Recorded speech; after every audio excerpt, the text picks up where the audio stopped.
ছাত্ৰ ছাত্ৰীসকল আজি আমি আলোচনা কৰিব লৈছোঁ দশম শ্ৰেণীৰ ইংৰাজী টেক্সটবুকৰ প্ৰথমটো চেপ্টাৰ লেটাৰ টু গডৰ MCQ কুৱেশ্যনখিনি। ইতিমধ্যে MCQ কুৱেশ্যনখিনি আলোচনা কৰি আমি দুটা ভিডিঅ' আগবঢ়াইছোঁ। আজি আমি 3 নম্বৰটো ভিডিঅ' লৈ আহিছোঁ, য'ত প্ৰথম প্ৰশ্নটো আছে who wrote the prose' piece a letter to god.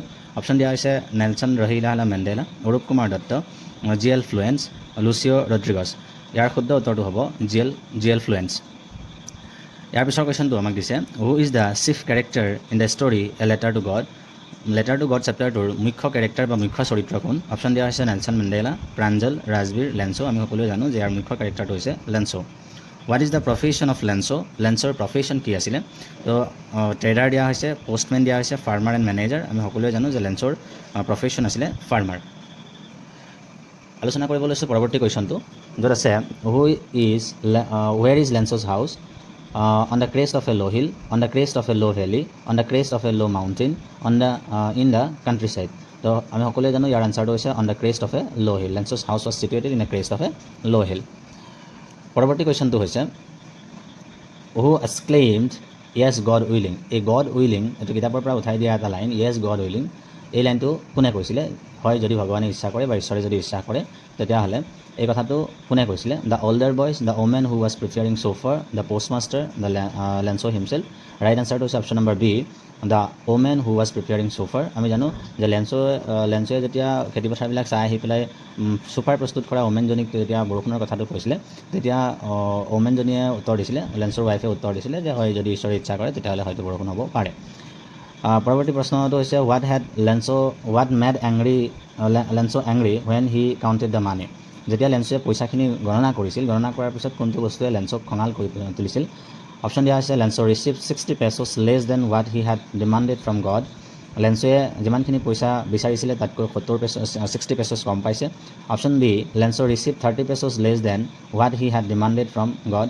লেন্সোৱে যিমানখিনি বিচাৰিছিল তাতকৈ 30 pesos কম পাইছে। পৰৱৰ্তী অপশ্যনটো হৈছে Lencho receive 150 pesos less than what he had demanded from God.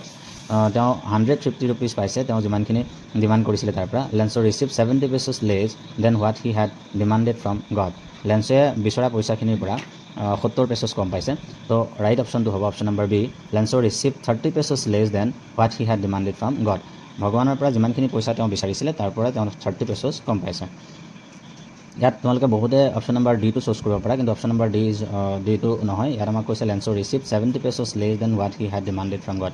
লেন্সোৱে 70 pesos কম পোৱা নাছিলে, লেন্সোৱে 30 pesos কম পাইছিলে যিমানখিনি তেওঁ ভগৱানৰ পৰা দাবী কৰিছিলে। Question number 7, লেন্সো cultivated wheat, paddy, barley, কৰ্ণ। তো আমি জানো যে লেন্সোৱে কৰ্ণৰ খেতি কৰিছিলে, মাকৈ খেতি কৰিছিলে, কৰ্ণৰ খেতি কৰিছিলে। কুৱেশ্যন নম্বৰ 8টো দিছে these are not raindrops falling from the sky, they are new coins. Who uttered this line? এই লাইনটো কোনে কৈছে? These are not raindrops falling from the sky, they are new coins. আকাশৰ পৰা পৰি থকা এইবিলাক বৰষুণৰ টোপাল নহয়, এইবিলাক একোটা নতুন মুদ্ৰা। এই কথাটো কোনে কৈছিলে? হু উটাৰ্ড দিছ লাইন? এই লাইনটো কোনে উত্থাপন কৰিছিলে? আমি জানো যে এই লাইনটো লেন্সোৱে উল্লেখ কৰিছিলে। অপশ্যন দিয়া হৈছে the older boys, the woman who was preparing supper, Lencho, the postman. The right answer is option নম্বৰ চি, লেন্সো। কুৱেশ্যন নম্বৰ 9, what was needed by Lencho's field for a good harvest?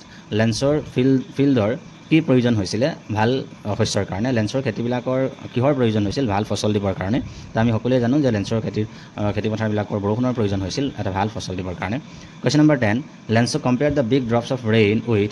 লেন্সোৱে ডাঙৰ বৰষুণৰ টোপালবিলাকক কিহৰ লগত তুলনা কৰিছিল?